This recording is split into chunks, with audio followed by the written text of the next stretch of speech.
That's some really interesting information about the decline of some of these lakes that were caused by the flood and all of the precipitation and rain. And really interesting point. But what is your fifth point? Well, my fifth point has got to do with something which causes a lot of angst in the climate scientists, and it's created a lot of political unrest in our communities right across the world, and it's to do with this. It's the fact that the Bible shows that the Earth's climate is stable. When you start with the Ice Age model that comes from Bible history, it leads to a situation where the climate is stable.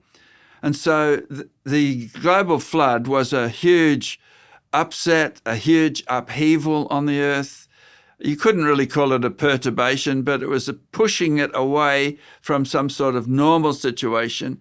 And then after that, it gradually returned to equilibrium. And so we live on an Earth, on a planet, which is stable, the climate is stable, and has come back to equilibrium even after that great big disturbance. So that has got a lot of implications for the various questions and policies that we're facing on the Earth today. And what sort of questions do they have? Well, the big thing that focuses people's attention is the idea of climate change.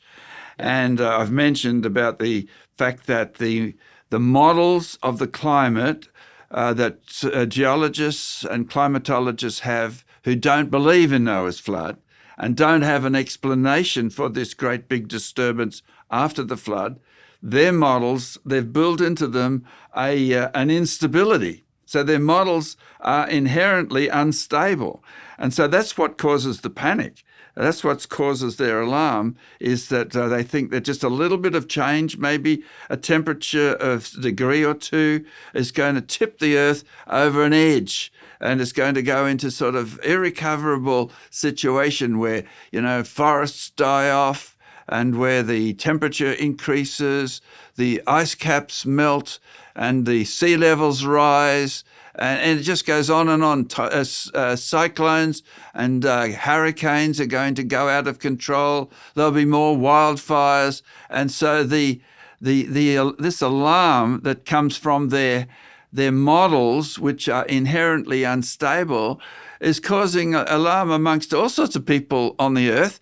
And young people, for example, are really frightened that they're going to live on an Earth that's not going to be around for long. And some of them are deciding that we're not going to have kids and we're not going to bring any more, carbon dioxide into the atmosphere by, increasing the population.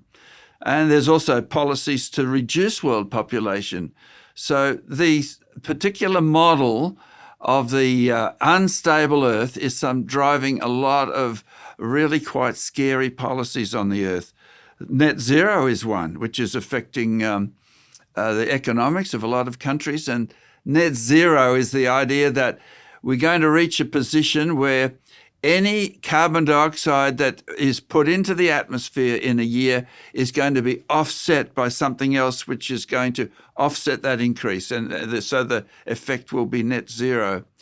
But in fact, it's not necessary, because the big perturbation or the big change that happened was Noah's flood, and the Earth has recovered from that.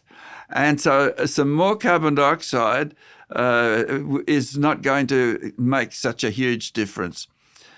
And so the biblical model gives a great deal of comfort and a great deal of confidence that on an Earth that's designed for people to live on. And as a matter of fact, that's what the Bible says. When the flood ended, we read in the account that's there that God spoke to Noah and the people that came off the ark, and he said that while the earth remains, seed time and harvest, summer and winter, cold and heat will remain. And it gives the impression that we're going to have a stable earth after the flood. And so that was a promise not just to Noah and his family, but in fact to the whole of the earth, including all the animals and plants that are living on it, that there's a promise of stability. And so I think that if we return to that understanding of the history of the world, it changes our whole outlook on what our future holds and the conditions in which we live. Yeah, wow. I didn't realize that just a simple question about the Ice Age and Noah's flood could have such an impact for today's age and our policies and our governments and even our electricity prices.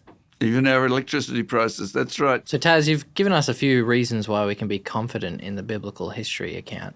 But I believe we also have a free ebook that we're giving away today. Can you tell us a little bit more about that?